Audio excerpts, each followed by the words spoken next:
Telangana assembly 4వ రోజు సమావేశాలు మరికాసేపట్లో ప్రారంభం కానున్నాయి. శాసన మండలిలో ప్రశ్నోత్తరాలను చైర్మన్ రద్దు చేశారు. మరోవైపు శాసనసభలో మాత్రం సభ ప్రారంభంలోనే ప్రశ్నోత్తరాలకు స్పీకర్ అనుమతినిచ్చారు. Telangana power generation corporation annual రిపోర్టును విద్యుత్ శాఖ మంత్రి జగదీష్ రెడ్డి సభలో ప్రవేశపెట్టనున్నారు. అంతేకాకుండా ఫైనాన్షియల్ స్టేట్మెంట్ పద్ధతులపై కూడా ఇవాళ చర్చకు వచ్చే అవకాశం కనిపిస్తోంది.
తెలంగాణ అసెంబ్లీ 4వ రోజు సమావేశాలు మరికాసేపట్లో ప్రారంభం కానున్నాయి. శాసన మండలిలో ప్రశ్నోత్తరాలను చైర్మన్ రద్దు చేశారు. మరోవైపు శాసనసభలో మాత్రం సభ ప్రారంభంలోనే ప్రశ్నోత్తరాలకు స్పీకర్ అనుమతినిచ్చారు. Telangana power generation corporation annual రిపోర్టును విద్యుత్ శాఖ మంత్రి జగదీష్ రెడ్డి సభలో ప్రవేశపెట్టనున్నారు. అంతేకాకుండా ఫైనాన్షియల్ స్టేట్మెంట్ పద్ధతులపై కూడా ఇవాళ చర్చకు వచ్చే అవకాశం కనిపిస్తోంది. దీనికి సంబంధించి మరింత అప్డేట్స్ మా ప్రతినిధి నాగేంద్ర అందిస్తారు. నాగేంద్ర, మరికాసేపట్లో అసెంబ్లీ సమావేశాలు ప్రారంభం కాబోతున్నాయి. ఎటువంటి అంశాలు ప్రధానంగా చర్చకు వచ్చే అవకాశం ఉంది? అధికార ప్రతిపక్షాలు ఏ రకంగా సిద్ధంగా ఉన్నాయి? Thank you Balaram.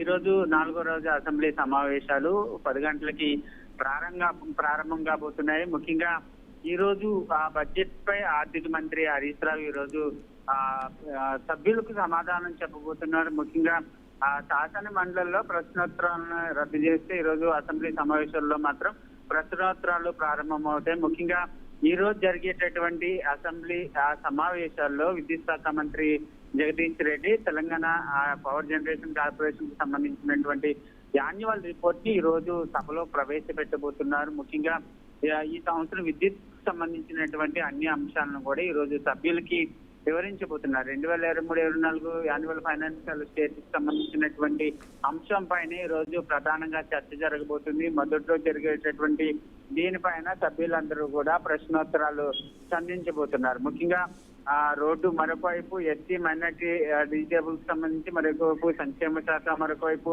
BC welfare civil supply శాఖకు సంబంధించినటువంటి అంశాలతో పాటు మరికొన్ని అంశాలు కూడా ఈ రోజు జరిగేటటువంటి అసెంబ్లీ సమావేశాల్లో చర్చించే అవకాశం అయితే కనిపిస్తుంది. దీంతో పాటు ప్రతిపక్షాలు ఈ రోజు ఇచ్చినటువంటి అంశాలపైన ప్రభుత్వాన్ని నిలదీసేందుకు సిద్ధమవుతున్నాయి. ముఖ్యంగా కాంగ్రెస్ పార్టీ వాయిదా తీర్మానం విద్యుత్ కి సంబంధించినటువంటి అంశం పైన ప్రధానంగా ఇవ్వబోతుంది. ముఖ్యంగా షార్ట్ పేజ్ లో కరెంటు రైతులకు 24 గంటలు ఇవ్వడంలో రాష్ట్ర ప్రభుత్వం పూర్తిగా విఫలమైంది. కావాలనే 24 గంటలు మేము రైతులకి పవర్ అందిస్తున్నామని చెప్తున్నారు, కానీ పూర్తి స్థాయిలో రైతులకు ఎక్కడా కూడా 24 గంటలు కరెంట్ ఇవ్వడం లేదనేటటువంటి అంశాన్ని ఈ రోజు కాంగ్రెస్ పార్టీ ప్రభుత్వాన్ని అసెంబ్లీలో నిలదీసేందుకు సిద్ధమవుతుంది. దాని కేంద్రంగానే ఈ రోజు వాయిదా తీర్మానాన్ని కూడా ప్రవేశపెట్టింది.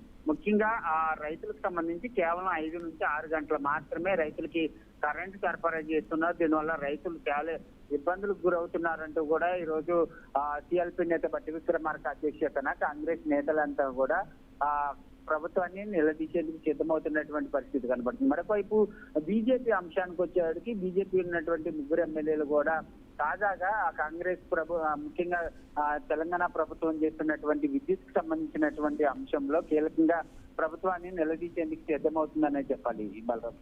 Right, thank you Nagendra.